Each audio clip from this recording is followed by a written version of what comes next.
Fala galera, professor Marcos Alvarenga na área. Assunto de hoje muito importante para qualquer prova que você faça. Enem, UERJ, FUVEST, Unicamp, Unesp, não importa, o SE está aqui. Biomas brasileiros e roda a vinheta.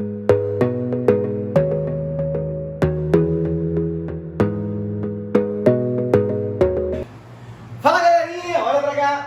Professor Marcos Alvarenga é meu Insta. Prof, por que eu vou te seguir? Primeiro, lá no meu Insta você vai encontrar muito mapa mental de todos os assuntos da biologia, fotos de quadro, a pílula de biodose, que são dicas, assuntos, conceitos, bizus, curtos, vídeos de 1 minuto, 30 segundos, 1 minuto e meio, para que você fique sempre atento àquilo que é importante para ti. E agora, galera, eu quero que você preste atenção. Larga o celular.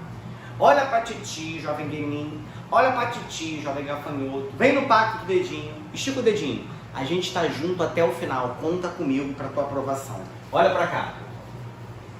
De todos os biomas que estão aqui, o que vem caindo com mais frequência na tua prova, esse.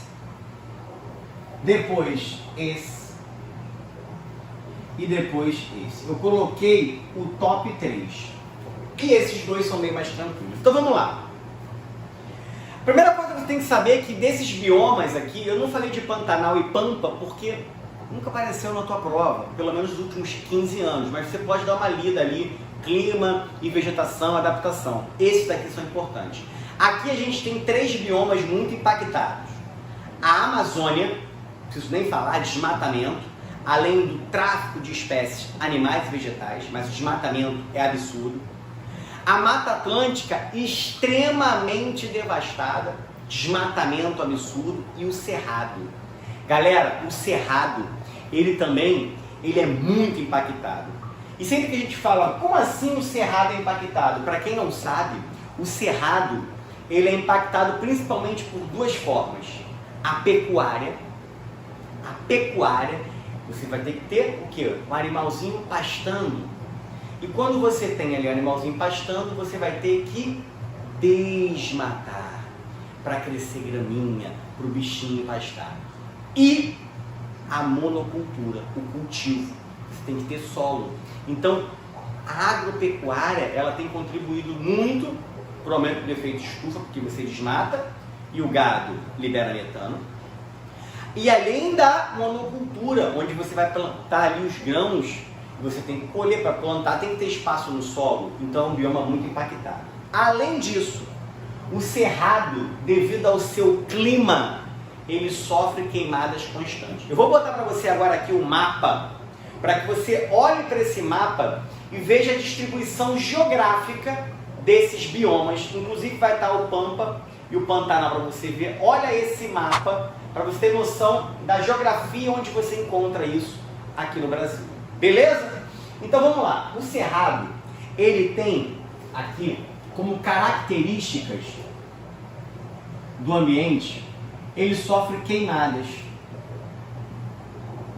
Queimadas essas que são naturais, tá? E aí não é esse o nosso problema, mas queimadas criminosas também.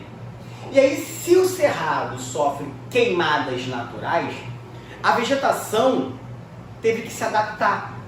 Existe uma adaptação vegetal para esse tipo de característica que são as queimadas, o tipo de clima. E muita gente não sabe, mas tanto o Cerrado e a Caatinga são áreas com grande biodiversidade animal e de flora. Ah, mas não é só a Amazônia e a Mata Atlântica? Não, se fala delas, mas Cerrado e Caatinga, extremamente biodiversa. Beleza? Então aqui, ó, queimadas constantes. O que é um clima tropical sazonal, meu jovem gafanhoto? Quer dizer que você vai ter um verão chuvoso e você tem um inverno seco. Então, bem definido, tá? Aqui basicamente você tem um clima tropical sazonal, onde é inverno e verão. Estações bem marcadas. No verão chove, às vezes muito, às vezes pouquinho, e o inverno seco. E isso facilita as queimadas. E aí vamos falar das adaptações vegetais, que é o que importa. Aqui no Cerrado, você tem uma alta temperatura para um clima que é muito seco. Então as vegetações, elas têm que se adaptar. E a primeira coisa é, onde eu consigo água? Aqui você tem lençol freático. E lençol freático, para você atingir, você tem que ter uma raiz profunda. E raiz profunda é uma raiz axial. É uma raiz pivotante. Então, raiz axial e raiz profunda é uma raiz, é a mesma coisa, são sinônimos. Então, essa vegetação tem uma raiz bem profunda, que é uma raiz central com ramos laterais, para atingir o lençol freático. Para resistir o fogo, eu tenho um caule retorcido, que diminui a superfície de contato com o fogo, e um suber, uma casca grossa, para resistir essa alta temperatura. Adaptação. Só que imagina, caule retorcido para diminuir a superfície de contato com o fogo, e uma casca grossa para aguentar a temperatura. E como é que eu faço para o vegetal não superaquecer, meu jovem gueninho, meu pequeno gafanhoto do titio? Lenticelas. Eu vou botar para você a imagem, para que você veja a imagem de uma raiz pivotante axial, uma imagem de como é a vegetação do cerrado, para você dar uma olhada nessa imagem, tá? Enquanto eu falo, está passando. E lenticelas. O que são lenticelas? Lenticelas são aberturas no caule que vai ser responsável pelo arejamento. Então, lenticelas fazem o arejamento. Tira o print desse quadro. Ou seja, essas aberturas no caule permitem o ar entrar e sair e remover aquele calor. Tudo adaptação vegetal. Um outro ponto importante é a caducifólia. Caducifólia é no momento onde há uma extrema escassez de água, o vegetal perde a folha. Então, caducifólia, ou como alguns falam, caducifolia, é quando o vegetal perde as folhas por não conseguir fazer fotossíntese em locais onde a neve fica em cima, ou por uma falta, por uma escassez de água, porque a folha consome. Quando a folha abre o estômago para fazer fotossíntese, ela perde água na forma de vapor. Então, caducifólia, alguns vegetais do cerrado fazem isso, queda das folhas. Olha que coisa legal. O que é um estômago abaxial? Abaixo. Você tem a folha pega sol. O estômago, ao invés de ficar em cima, fica embaixo, escondido do sol. Porque lembra, toda vez que a folha abre o estômago para pegar CO2, perde água na forma de vapor. E como lá a vegetação é espaçada e baixa, sol bate intensamente nas folhas, nas árvores, no chão. Então uma forma de abrir o estômago e não perder tanta água é que o estômago fique abaixo, na parte de baixo da folha, não em cima, estômago abaxial. Tricomas e ceras. Eu tenho uma folha reduzida. O que são tricomas? Às vezes você passa a mão na folha, parece que ela é veludada, tem uns pelinhos. Então, tricomas são estruturas responsáveis para minimizar a perda d'água. Quando a água vai evaporar, ela toca no tricoma e ela precipita, ela condensa. Tricomas. E tem folhas cobertas por cera para impermeabilizar. Então, olha quanta coisa interessante sobre o cerrado que é muito importante para você saber. Porque o texto ele vai descrever características e pela característica tu vai matar qual é o bioma. Olha o outro aqui, ó. Caatinga. Clima semiárido. Ou seja, eu tenho um clima muito mais quente do que no cerrado. E aqui falta água, fica meses sem chover, mas aqui na Caatinga fica mais. A Caatinga, ela é um bioma exclusivo. Que é isso? A Caatinga é um bioma exclusivo do Brasil. Tu quer ver uma coisa? Quando você ouvir falar assim, qual bioma é considerada savana brasileira? Savana brasileira é o cerrado. A característica vegetativa do cerrado, ela se assemelha muito a vegetações na savana, lá no Masai Mara, na África. Então, savana brasileira é o cerrado. Bioma exclusivamente brasileiro é a caatinga. Aqui eu tenho um longo período de escassez de água, maior do que em cima. Tanto que aqui embaixo as folhas dão lugar ao espinho. Quando você fala de caatinga, você lembra logo do cacto. O cacto não tem folha, é espinho. Então o espinho, ele substitui as folhas. E aí lembra, espinho não perde água por transpiração. O cacto é verde. Quem faz fotossíntese é o caule. Então modificar folha para espinho faz com que o vegetal minimize a perda d'água por transpiração. E o vegetal transpira de duas formas. Pela cutícula, que corresponde 10% da transpiração, e pelo estômago. 90% da perda d'água é pelo estômago. Então, se eu não tenho folha, eu não tenho estômago, eu tenho espinho. 90% de água a menos eu estou perdendo. Transpiração estomática representa 90% em qualquer vegetal, cuticular 10%. Esse vegetal, ele armazena água. Logo, se esse vegetal armazena água, ele é rico em parênquima. Parênquima aquífero. Armazena água. Raiz também, profunda. Captação de água, só que muito mais ramificada. Alguma vegetação lá, alguns tipos de vegetais tem até raiz que a gente chama de cabeleira fasciculada. Não é tão profunda, mas ela se espalha por uma grande superfície, né, por uma grande área, e ela é mais superficial, com bastante pelos para captar qualquer gota d'água que caia. E você também tem perda das folhas em épocas de extrema escassez, que é caducifólia.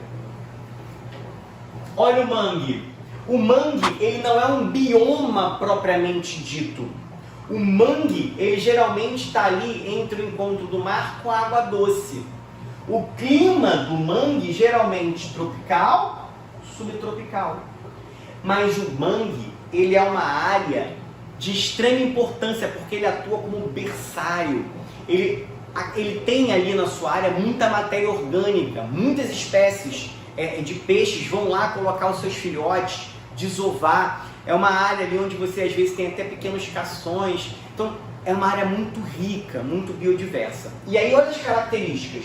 Eu tenho um solo lodoso e pobre em oxigênio. E aí eu vou mostrar para você também, aqui ó, como é que é a vegetação da caatinga para tu dar uma olhada. Já que tu já viu a do cerrado, olha a da caatinga. E também mostro para você agora na imagem o mangue. Para quem não conhece, o mangue é isso. E dá uma olhada, se o solo é lodoso, é um solo compacto. E aí como é que é a vegetação ali, ó? Você quando olha para a árvorezinha lá, você vê que tem raízes que saem do caule. O nome dessas raízes é raiz escora. É uma raiz para ancoragem, devido ao solo lodoso e compacto. Mas você tem um solo pobre em oxigênio, então a raiz não consegue extrair o oxigênio do solo por dois motivos. Ele é pobre em oxigênio, por ser muito compacto, e o mangue ele alaga. Então é muito comum você ver como se fosse assim, ó, uns dedinhos saindo assim do solo. Essa raiz chama-se raiz pneumatófora, como se fosse um snóquio. Imagina você com a cabeça embaixo d'água e aquele tubo para fora. O pneumatóforo, ou raiz pneumatófora, é para captar oxigênio da atmosfera. Olha a adaptação vegetal. Esse vegetal bebe água salgada. Então as folhas do mangue, que é uma folha muito mais grossa, às vezes até áspera, de difícil digestão por algumas espécies, é uma folha que tem glândula, aqui não é de sol, é a glândula de sal, para remover o excesso de sal da água. Beleza? Então isso aqui vem no texto, tem que se ligar pela descrição do mato. E agora eu vou mostrar para você duas imagens, uma da Amazônia e uma da Mata Atlântica. Por que eu botei junto? Porque são dois biomas extremamente semelhantes. A única coisa que vai mudar para a gente, ó, clima equatorial, porque na Amazônia você tem lá, sendo cortada pela linha do Equador. Tropical, subtropical. Mas o que quer dizer isso? tanto equatorial como tropical, subtropical, você tem que lembrar que os dois biomas é quente e úmido. A umidade do ar é elevada. Na Amazônia, muito mais do que na Mata Atlântica. Quem caminha na Amazônia, o corpo aquece. Por exemplo, se você caminhar na Caatinga e no Cerrado, teu corpo vai esquentar, tu vai suar e o suor vai evaporar. Mas quando você caminha na Amazônia, principalmente, teu corpo esquenta, você sua. Só que o suor fica aqui na forma líquida, ele não evapora. Por que não evapora? Porque você tem uma umidade elevada, então o teu corpo tem dificuldade de o suor evaporar. E aí o vegetal também tem o mesmo problema. O vegetal da Amazônia e da Mata Atlântica, para que ele consiga pegar água do solo para a raiz, ele precisa que a folha perca água por transpiração. Só que como eu tenho uma umidade muito elevada, quando o estômago abre, a água não evapora. Pô, prof, então ela não consegue pegar a água da raiz para o solo? Consegue. Mas por isso eu coloquei para você aqui, ó, hidatódio. Hidatódio são estômatos modificados. Esse hidatódio, quando ele abre, a água sai no estado líquido, como se fosse gotejando. Então, gutação é um fenômeno onde as folhas perdem água no estado líquido, através dos hidatódios, que são, repete comigo, que são estômatos modificados. É isso. E aí, ela vai perder água por gutação e vai conseguir pegar água do solo para a raiz. É um fenômeno de perder água em estado líquido através do hidatódio, que são estômatos modificados. No Cerrado e na Caatinga, o estômato é abaxial, está embaixo da folha. Na Amazônia, Mata Atlântica e Mangue, o estômato está em cima. Porque não tem problema com água, então não tem problema perder água. Ah, prof, na Mata Atlântica e na Amazônia, só perde água por gutação? Não, também perde pelo estômago. Mas a vegetação que está lá em cima, na copa, a que está embaixo, tem mais dificuldade, então é por gotejamento. Então, ó, adaxial, o estômago está na região superior. As duas. Abaxial, o estômago está na região inferior. Olha que lindo. A Amazônia e Mata Atlântica, o solo é pobre em nutrientes. Prof, pelo amor de Deus. Como é que o solo é pobre se as árvores têm 30, 40 metros, folhas largas, uma biodiversidade de flora absurda? O solo é pobre.